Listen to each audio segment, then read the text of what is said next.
आप अपना जो क्रेटिनाइन कैसे कम कर सकते हैं या फिर उसको मेंटेन रख सकते हैं। मैं अपने पर्सनल एक्सपीरियंस से बताऊंगा, आपके साथ शेयर करूंगा कि मैंने अपना क्रेटिनाइन लेवल कैसे मेंटेन किया था, कैसे कम किया था।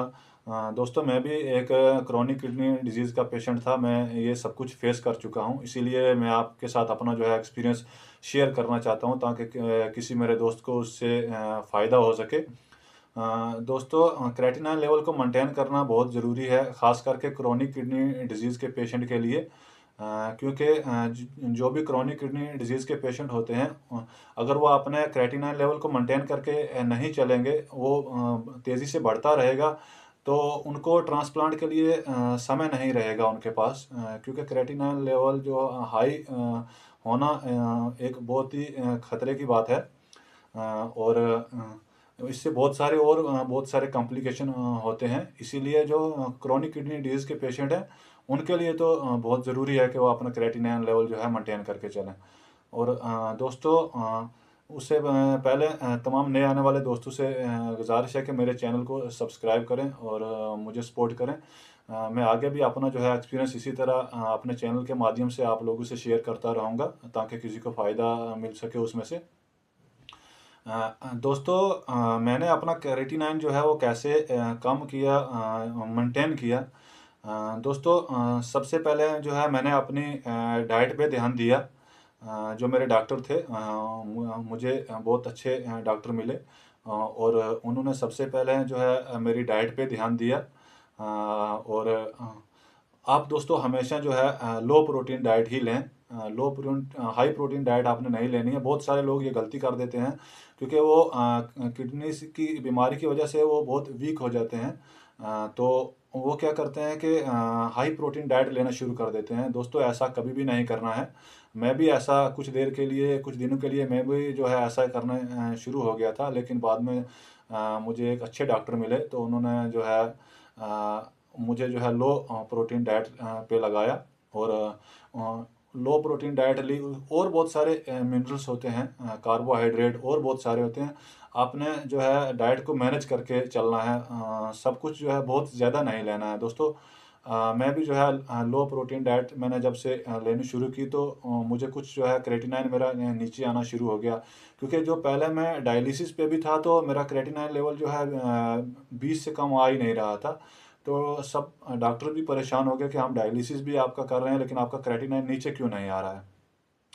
तो जब दोस्तों मैं डॉक्टर के पास गया, मैंने उनको बताया कि मेरा क्रेटिनाइन लेवल जो है वो नीचे नहीं आ रहा है, वो उतना ही हो रहा है डायलिसिस के बावजूद भी।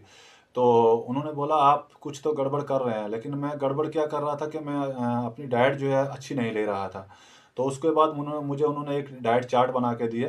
और डाइट चार्ट बनाने के बाद जब मैंने अपनी डाइट बराबर लेनी शुरू कर दी, लो प्रोटीन वाली डाइट, तो तकरीबन एक हफ्ते में मेरा क्रेटिनाइन जो है वो 12 पे आ गया।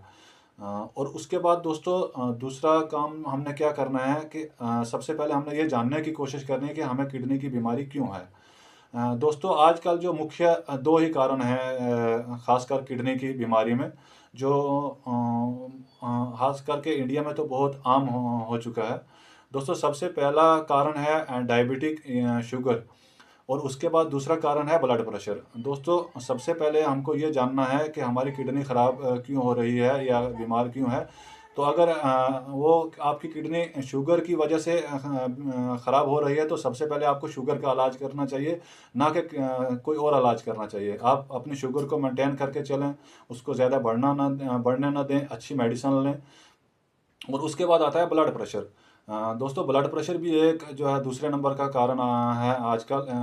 ब्लड प्रेशर की वजह से जो है किडनी फेल हो रही है, किडनी की बीमारी हो रही है, जिनको बहुत लंबे अरसे से ब्लड प्रेशर चला आ रहा है। तो दोस्तों, जो मुझे भी मेरी किडनी फेल होने का कारण भी यही ब्लड प्रेशर था। बहुत अरसे से बढ़ता रहा और मैंने इस पे ध्यान नहीं दिया। और आखिरकार जब इसने मेरी किडनी दोनों फेल कर दी, तो तब मुझे पता चला। तो आप अपने ब्लड प्रेशर को भी अच्छे से मैनेज करके चलें, इसको भी बढ़ने ना दें। इसको कंट्रोल करके रखें, एक्सरसाइज के ज़रिए, फिर डाइट के ज़रिए भी जो है ब्लड प्रेशर आप कंट्रोल कर सकते हैं। मेडिसन, अच्छी मेडिसन लें। दोस्तों, मैं यही कहूँगा कि आप उतनी ज़्यादा जो है मेडिसन भी ना लेना शुरू कर दें। बहुत ज़्यादा मेडिसन भी इसमें नहीं लेनी होती हैं। हर चीज़ को आपने अच्छे से ध्यान रखना है, मैनेज करके चलना है। और अगर आप ये डाइट अच्छी तरीके से ले रहे हो और आप अपना किस कारण जानने के बाद आप उसी कारण का इलाज कर रहे हो, जैसे शुगर की वजह से आपको किडनी की बीमारी हो रही है, तो आप अपनी अगर शुगर को मेंटेन करके चलोगे, उसको नहीं बढ़ने दोगे, एक हद तक उसको मैनेज करके चलोगे, वो भी डाइट की वजह से। आप अगर डाइट अच्छी लोगे तो आपकी शुगर ऑलरेडी जो है मैनेज हो जाएगी, और बाकी जो बची आप थोड़ी बहुत ही जो है मेडिसिन के ज़रिए भी उसको कंट्रोल कर सकते हैं, तो ऑलरेडी आपका क्रेटिनाइन लेवल जो है वो कम आना शुरू हो जाएगा।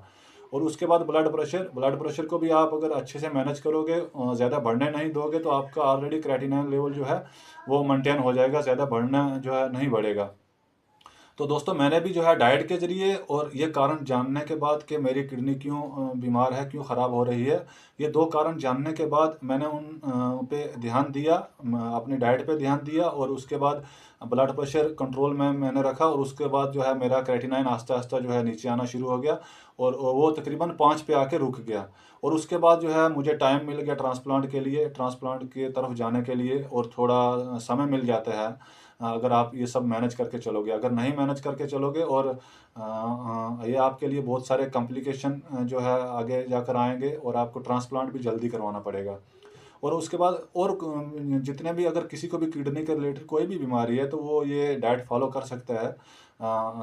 उसको भी ये जानना चाहिए कि क्या हो रहा है, क्यों हो रहा है, और उसका इलाज करना चाहिए, और उसके बाद डाइट पे। दोस्तों, डाइट मुख्य कारण जो है, अगर आप अपना क्रेटिनाइन जो है कम करना चाहते हैं, तो इसके में डाइट और एक्सरसाइज का बहुत बड़ा रोल है।